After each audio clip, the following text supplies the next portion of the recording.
Welcome to the Historic DeKalb Courthouse on the square in Decatur. My name is Mary Kay Jarboe, and I'm a volunteer at the DeKalb History Center, which is located in this building. Today we'll be touring this building as we discuss its history and the history of the courthouses that came before this one. We're so delighted to participate again in Phoenix Flies and hope you will enjoy this tour. DeKalb County was founded in 1822. The settlers who came to DeKalb County were primarily of English and Scots-Irish descent. Some of them came from South Georgia, from the Carolinas, and from Virginia. Most of them were farmers, and there were a lot of sheep farms in the early days of DeKalb County. In DeKalb's later years, you may have heard about the great dairy industry here. But at this time, most of the farms were sheep. Welcome to the Historic DeKalb County Courthouse. My name is Pratt, and I am volunteering with the DeKalb Historical Society. In the 1820s, as European settlers started to come to this area, it was decided to create a new county. So in 1822, DeKalb County was formed from parts of Gwinnett County, Henry County, and Fayette County. It was named for Baron DeKalb, who had been a German baron who had fought in the Revolutionary War. In 1823, the city of Decatur was decided to be the county seat and named for Stephen Decatur, the naval hero of the War of 1812. The first order of business was to build a courthouse. So a small wooden courthouse was built on the northwest corner of the square. This would be the center of all commercial and legal activity in the county. The next courthouse was built in 1829. It was located in the center of the square in Decatur. I've seen it described as both a neat brick building and also as a wooden structure. We don't have any pictures of that building, so we're not really sure exactly what it looked like. Located, the courthouse in the square made it a very prominent feature, and it had two streets running directly toward it. It was the middle of the night in January 1842 when this building burned, and it could have been caused by careless card players who had been in the courthouse. Or there is also some speculation that could have been intentionally set. All the county's records were destroyed except the minutes of the inferior court, which were out of the building for some reason at that time. As with most cities, both the commercial and residential development of the city spread out from the square and the courthouse. The city provided goods and services to a large number of people in DeKalb County. Small businesses and retail enterprises began to be established in the cluster around the square. Unfortunately, none of these buildings survive today. Throughout the early days of DeKalb County, some of the buildings you could have seen around the square were dry goods stores, law offices, tin shops. The Masonic Temple was located in Decatur in a different location than today, but still here on the square. And blacksmith shops, all of these were things you could have seen around the square in Decatur at the time. The next courthouse was built on this site in 1847. It was a plain two-story red brick building. It was Greek Revival in style. It had a temple front configuration and was supported by massive square columns. With a rectangular plan, it had a double staircase on the exterior which led up to the second floor. This would so passers-by wouldn't enter directly into the courtroom. Often, early courthouse design reflected the center of town and business, and the courthouse at that time certainly would have been both. The windows allowed light and ventilation, and early courtrooms were on the second floor for protection from noise and curious passers-by. By the 1890s, DeKalb County had grown to a population of about 20,000 and had really outgrown that 1847 courthouse. There was talk of moving the county seat at that time. Stone Mountain was very interested in becoming the county seat of DeKalb County, and there were a couple of years of legal battles and elections, but ultimately, in the final election, Stone Mountain received more votes than Decatur, but 2/3 votes were necessary to move the county seat, so Decatur remained the county seat. And at that time, in 1898, they began work on a new courthouse, and it's the predecessor of the one we see here today. It was one feature of this new courthouse. It had a room specially designed for women. Walls were constructed of bricks made in Decatur, and the courthouse was covered in Lithonia granite.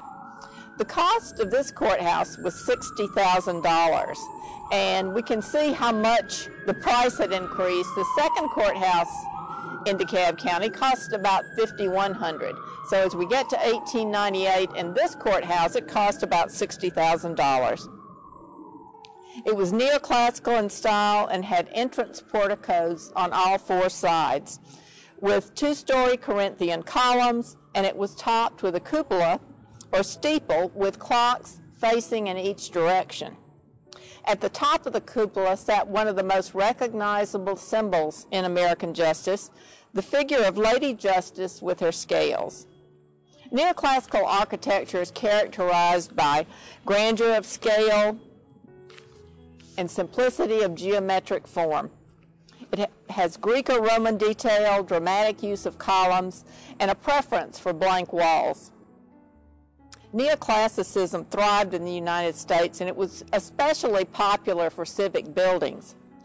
As was the case in many courthouses of this era, local materials were used. We had bricks from Decatur on the interior, and Lithonia granite provided the exterior. At this period of time, courthouses were becoming much more opulent. Images from the early 1900s show this courthouse as the rural courthouse that it was. In some of those pictures, you don't see other buildings, and you see a grassy lawn and trees out front. The main floor of this 1898 building was originally designed with a floor plan in the shape of the cross.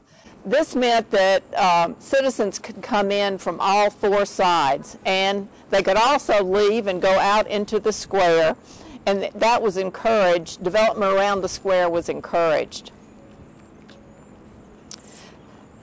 Firefighters were again called to a DeKalb County courthouse on September 14, 1916. We have a photograph from the Atlanta Constitution, which shows the time at 5:20 a.m. Minutes later, the grand cupola and Lady Justice collapsed. The interior of the building was almost completely lost to this fire, but the exterior granite walls, which you see today, remained. Fireproof safes also saved the county's records. The cause of the fire, once again, was a little bit of a mystery, but once again, cigars were believed to be the culprit. The courthouse had been busy the night before with counting election returns, and men and their cigars were present, so there is some thought that a cigar once again caused this fire. After the fire, court proceedings were moved to the Masonic Temple. There was the large fireproof safe, which was taken out of the courthouse and put on a corner of the square. It was several days before they could open that safe because of the heat, but once they did, they could see that the records were safe, so those were preserved this time. A firm of Walker and Chase architects were hired to supervise rebuilding after the fire, and Donaldson and Pearson were the general contractors. The east and west porticos, which had existed, were removed, and 2 wings were added on each side. 1-story wings at this point in time were added to the building to house county records and to hold offices. The cupola was not rebuilt after the fire, but 2 of the clocks were saved and were placed in the 2 remaining porticos. The building is symmetrical, with 2-story pedimented porticos on the north and south sides that showcase huge Corinthian columns with elaborate capitals and brackets, featuring acanthus leaf decorations, scrolls, and rosettes. The neoclassical pediments, now home to the historic clocks, also feature an egg and dart pattern, large dentils, rosettes, and corbels showcasing the same acanthus leaves seen on the columns. Such details can be seen throughout the interior and exterior of the building. Also seen throughout the building is the interesting plaque design found under the windows and in the porch ceiling. The windows are highlighted with keystones and granite blocks framing the arches. The green terracotta roof tiles have also become a defining characteristic of the building. The interior was clad with Alabama marble. The huge arched windows in the courtroom let in ample light, even on cloudy days. Here's a cornerstone on the northeast corner of the courthouse, dated in 1898, and it talks about the Masonic ceremony that was conducted at that time.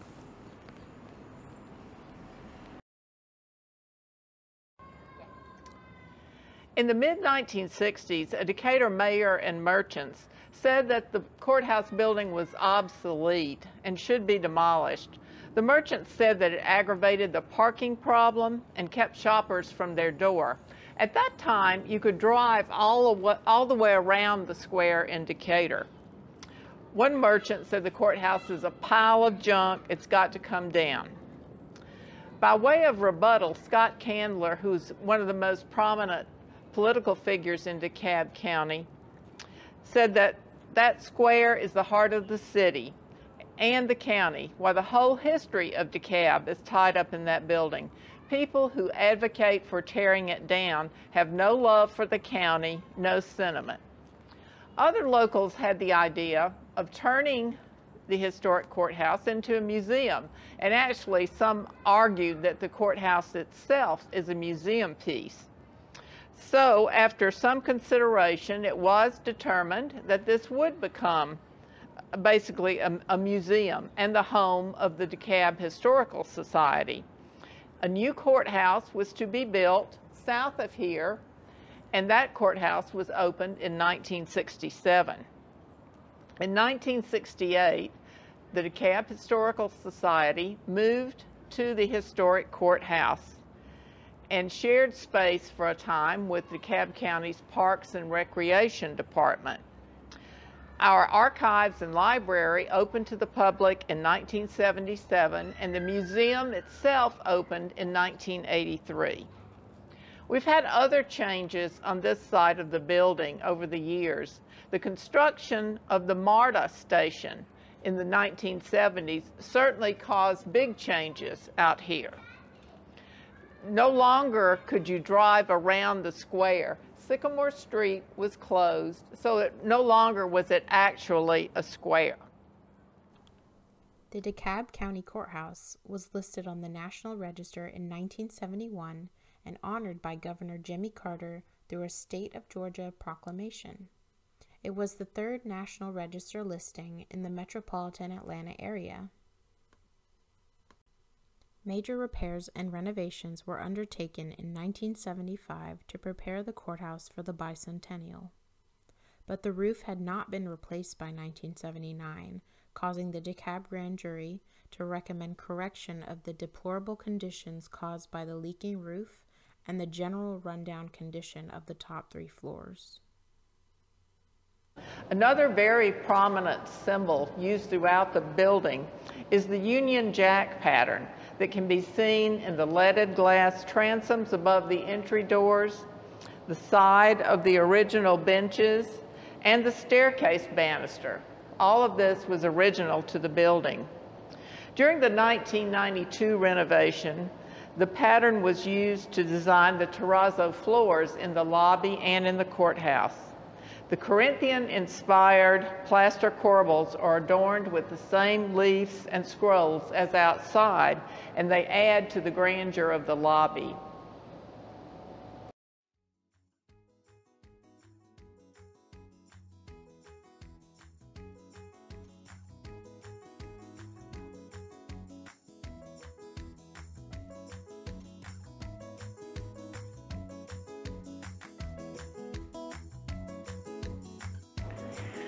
As we stand at the bottom of the staircase, you can see a good view of the marble that faces the walls. This was Alabama marble and much used in civic buildings of the time.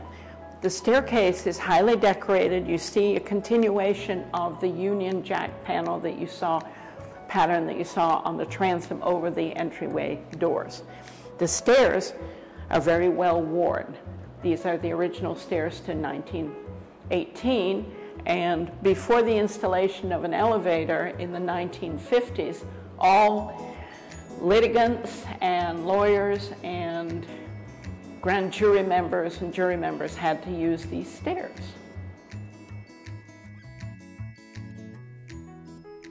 Many of the exterior decorative motifs can be seen throughout the courtroom. The wooden entryways to the courtroom are decorated with fluted friezes, Lego dentils, egg and dart patterns, scroll corbels or brackets, leaves, and rosettes. As you enter the courtroom, these same details are repeated in the plaster.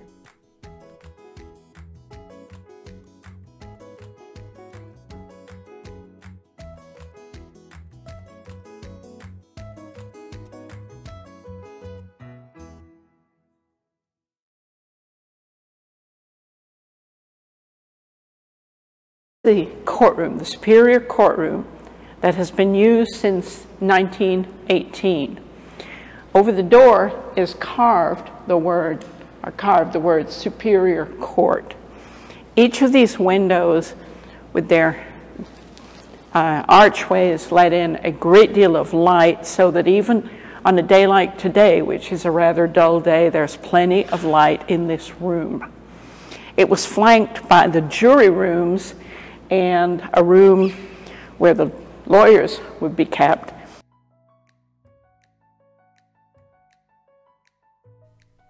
The DeKalb Grand Jury, in operation since the first days of the county, got its first African American and female members in the 1950s. Clifford Payne became the first black member in 1952, and Ethel North, the first woman, 3 years later. Before the History Center's renovation was completed in 1994, the courtroom had a non-patterned terrazzo floor and 1950s fluorescent light fixtures.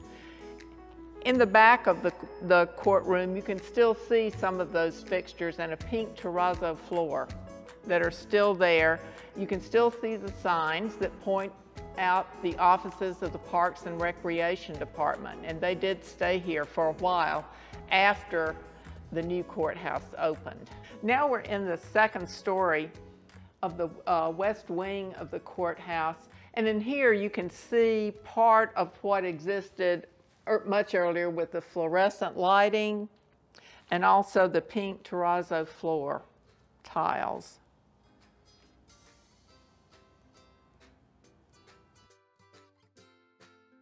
You can also book this wonderful space for your parties or weddings or other events.